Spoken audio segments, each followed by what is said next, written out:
naye kozi mwamuteka ma big 3 era y'omu ku batakkirizibwa badde okulengera ku Lubiri e Mengo. Naye si musango nti bw'otayimba mu nkuuka oba ofudde. Abawagizi ba Alien Skin ne Ronald Mayinja tubasaba tebajja mu nkuuka basigale eka. Gye muli olwaleero ebigambo ebisinga byogeddwa naye ekigambo ekituleese olwaleero kwe kutongoza enkuuka mu butongole. Ebigambo ngenda kwogera bitono, ebisigadde bannamawulire mu bibuuze, ebisigadde Ssaabakunzi era stage manager Bajjo event abyogedde, Nalulungi wa kuno Nabatanzi ebigambo abyogedde. Nembazira tone enkuuka ey'omulundi guno tugituumye enkuuka tobongoota. Ekigambo Abitex Promotions lwabeera emabega w'ekintu ng'ali ne Bajjo event ng'ali ne bapromota bonna begattira mu FUPA suubira kintu ekitali kya bulijjo. Mukimanyi bulungi nnyo tetwewaana ebyaffe bye tukola byeyogerera. Enkuuka y'omulundi guno ensobi zonna ezibaddeyo emabega yonna tugenda zizinga zonna twazigaddewo. Twatandise chapter empya, eno enkuuka chapter mpya. Stage egenda kuba ya njawulo, abayimbi bagenda kuyimba mu nnyimba ya njawulo, ba comedians, ba tiktoker. Olwaleero tukulembeza emijiji emito. Twagala nnyo okukulembeza abaana bato abalina talent, ba Kamiliyoni b'enkya, ba Shiba b'enkya, ba Kenzo b'enkya. Be bano abaana natutte obudde ne monitoringa TikTok kubanga nayo mulembe gwazze be basinze okutrendinga era bonna twabayimisizza obulango buno era ngenda kusaba DJ ali ku byuma buli muntu omukubira akalango ke akayimbemu, buli omu omukubira akalango ke akayimbemu, mulabire ddala talent. Twagala nnyo promoter yaluwa ye promoter akwata ekintu kitabaddewo oba ekibaddewo n'akyongerayo waggulu nga Bajjo event byakolako kireva gye ate ne muvumavuma n'akola entondo naye yasirika busirisi. Kaakati ngeri gyekiri nti ffe mulimu gwaffe gwego tetugenda koowa aboogera ebigambo ebingi tetugenda bagenderako. Nja basaba abaana bonna abayimbye bayita abaana kuba bakyali baana balina talent bambi mbawagire nga wadde mwagenze bawagira sinze nabalagidde naye bakulembeddemu ekintu ky'okukunga abantu okujja mu nkuuka. Abayimbi bonna mu Uganda 95% tugenda kubeera nabo mu nkuuka. N'abatagenda kubeerayo nga mulowooza bagenda kubeerayo nabo tugenda babagamba abawagizi baabwe baleme kwambala ngatto kwolwo olunaku, ekyo kya mu maaso. Ngenda kutandika n'omukyalo oli yayimbye oluyimba nti mwatukudde sooka oyimba akalangoko. Mu mwaka zindaalo yeyasoose omukyala yayimba oluyimba olwatunda ennyo mu nkuuka. Y'omu ku bayimba akalango ne agent akasinga bamuŋŋamba mu nkuuka ewedde. DJ tuwa akalanga ako tulabe ensonga. Bameta Bettina Fassi Nasanga ijongo eno amaze okukola zina ekyafugika. DJ tuwa akayimba ako ate nga kompyuta temulina akayimba olwaleero nga muli smart ate nga muli balamu. Ekyo nno mukyebalize Katonda. Omuzika gwe gwange gufa olwemba njogera abaddoboozi lyefu. Guno gubadde gwogera bulungi. Okwambazira gubadde gwogera bulungi. Bamumpeere guno tuwulire.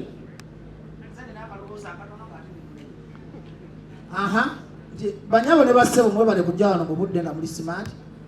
Kino kituzaamu amaanyi okuba nti ffenna tuli bannayuganda. Nina eddakiika 5 Nabatanzi tanzikiriza kwogera nnyo. Kamba w'empagi z'enkuuka z'omwaka guno nga stage manager. Mpozi mu nkuuka ze stage manager.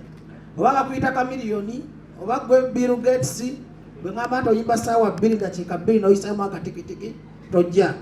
Kubanga bannayuganda bagenda kukeera ssaawa emu. Ekigambo tobongoota kitegeeza nti bw'ova e Masaka oba Ebbaale n'otuuka mu nkuuka ssaawa 12 ez'okumakya. Abategesi b'enkuuka ba Abitex ne Buganda Kingdom tebagenda kukkiriza kubongoota buli ssaawa, erina kuba entertainment. Kati mwe abayimbi mwenna bagenda okuyimba mu nkuuka oba abato oba abakulu mujje nga muze kukolera bannayuganda bonna. Tebakuyita okuyimba osooka n'oyambula ebitibwa by'okuyimba n'oweereza bakonsuma bo kyebaba bakuyise. Enkuuka tegenda kubaamu puulo opu simanyi ebyambazira tto ne puulo. Enkuuka egenda kuba ng'ojja n'oyimbira abantu ennyimba entuufu. mwabakabako balaga mafini muyina enkola z'okutematema ennyimba puulo n'oyimba eddakiika emu ng'oli ku kipande ky'enkuuka ebyo tebigenda kubaayo. Omulama gw'enkuuka ogw'omwaka guno twatula ne munanga Abitex omutegesi omukulu ow'enkuuka ne tugamba ku promootinga bitone mu Uganda yonna. That's why mulaba w'abasoga mulaba w'aba Northern tebazze disorganization batwadde olukusa lweti. Eastern Uganda mu Busoga tulinayo abayimbi 20, Ettoro tulinayo abayimbi nga 5, Mbalala tulina abayimbi baayo, Fort Potro Hoima Bunyoro tulina abayimbi. Mulama gw'enkuuka y'omwaka guno bannayuganda mugenda kulaba ku bayimbi bammwe abali joni yammwe tubagatte n'abayimbi b'e Kampala.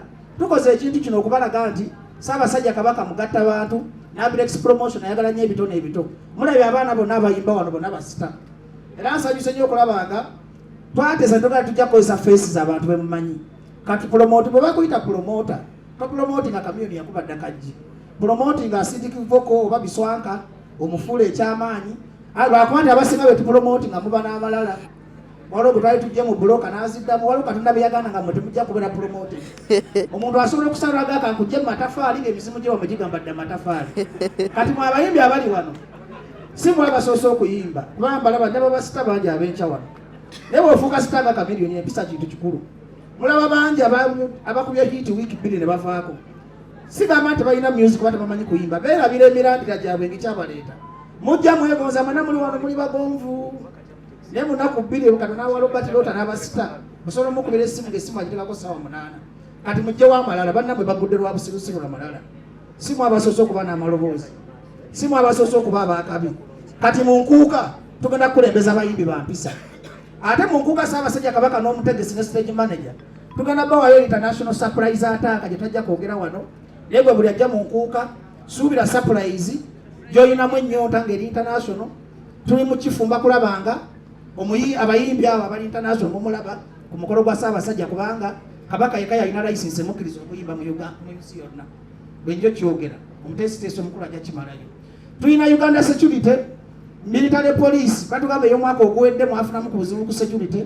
Omulundi guno tutadde essira ku security twawandikidde military police, UPDF, Uganda police ne security eyaffe ti buli ajja mu nkuuka ogenda fuluma n'akasimuko osobola n'okujja n'omufaliso n'obulino weebaka tewali agenda kukwatako.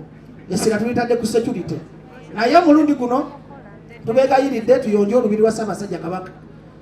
Teri kulekayo bupiirapiira bungi tulina okulaba nti obuyonjo bwe mulamwa gw'enkuuka y'omwaka guno. Muganda mutulekere eddimu y'okulongoosa olubiri lwa Ssaabasajja. Bannanga abajja osayira mu nkuuka ku luno mujje mubeere limited mumanye tulina okukuuma olubiri lwa Ssaabasajja nga liyonja amaddumu gasiweeko ku mpale. Enkuuka y'omwaka guno egenda bakuba muziki si kwegadanga. Tubeegayiridde mutuyambe. Mujje nga muze kulaba Ssaabasajja n'abayimbi bammwe okubasanyusa. Security abayimbi tulina 10. Mukama wange Abitex yampa olukusa okulaba okuteeka abayimbi 10 ku lisiti. Tugenda fulumya lisiti saa buli muze agenda okuyimba egenda kubeera published ku social media. Bazira ttone tugamba nti oyimba ssaawa 2 n'otuuka 3 tukwegayire tokola ki tojja. Twebaza abasponsa b'MTN nti kizibu nnyo ennaku zino bamakampani galina amaalo ogawandikira proposal ne beeraga balinga bakatonda. Naye bw'osanga kampani ng'esozeewo kuwa obusente ate basponsa b'ennaku zino bagaba obusente kutono kyekyabatuukako. Omuntu akuwa miliyoni 3 nakozesa emirimu gya miliyoni 4. Basponsa tubasaba bano abaana mu basponsalinge basobola okubakolera ebyamaanyi.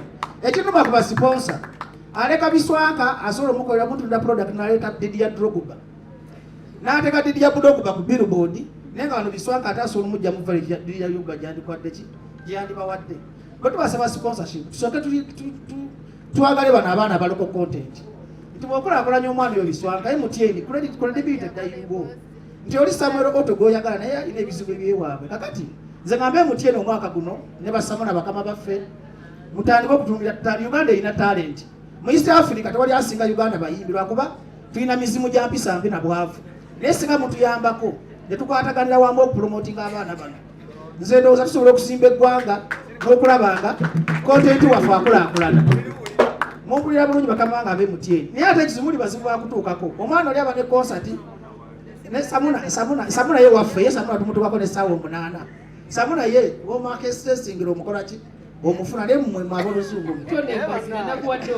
katono nnyo kamaleko nabatanzi. Twebaze MTN omwaka guno naye twagala MTN tukolereyo abaana abayimbi ba Uganda nga tode sirika tuli mu byanfuna wano ssebo nti MTN this time mugonze mu engeri gye mugaba sponsorship temuwa CBS yokka wabula mu mwana oli wabanga alina ekyenjawulo kyasobola okukola wakutuukira mubaleemu amagezi temunyooma ayinza okujja nga awunya olusu naye nkya ye Michael weekyo oba Michael Jackson waki wenkyadoze ekiro tukijjewo bannange tuyambe bannayuganda sigenda kulanda kkanyonso bwejogera simala kyenkubiriza bannayuganda mwena olindako nga tonnakamalayo awo wenyini nga tonnava kuba MTN kasooka ku eddakika emu gye tuba tumuwayo kale bazibunya mu proposal amagye gabadde mangi naye mu ddakiika emu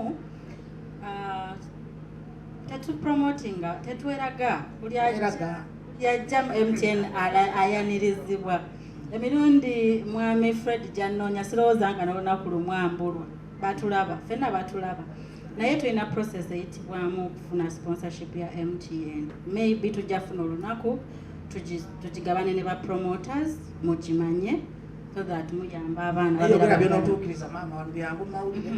then abayimbi bonna banajja mu nkuuko baba nene oba batono tujja basaba tufune list omanyi bajja okuyimba promotinga talent n'okufuna tulina kye tuyita call back tunes abayimbi bonna ab'enkuuka tujja bafuna ne short code emu nti buli muntu adownloading akayimba ke omuyimbi alina percentage afunako yina mama era ngenda jjuka tulina abayimbi 10 across the country kati nabadde ensiibula tweyanziza kansiibula Diana Male siibula nti munnayuganda ali eyo ku lunaku lw'enkuuka tukwegayiridde jangu ng'ekigendererwa kyakuyingira mu mwaka na Ssaabasajja era nze nvunaanyizibwa omusango gwe mugenda okunnenya ku lunaku olwo nti oleesa abayimbi abatamanyi kuyimba oba abatanyuma kubanga omutwalo gumu kitundu twagala omutwalo gumu kitundu ez'ettaano bansondedde surprise artist ajja gwe mutalabangako kitegeeza nti enkuuka y'omwaka guno bwe muliddamu ogiraba mu mwaka omulala gwonna mujjanga ne mutemako omukono ku sitesikoya kubanga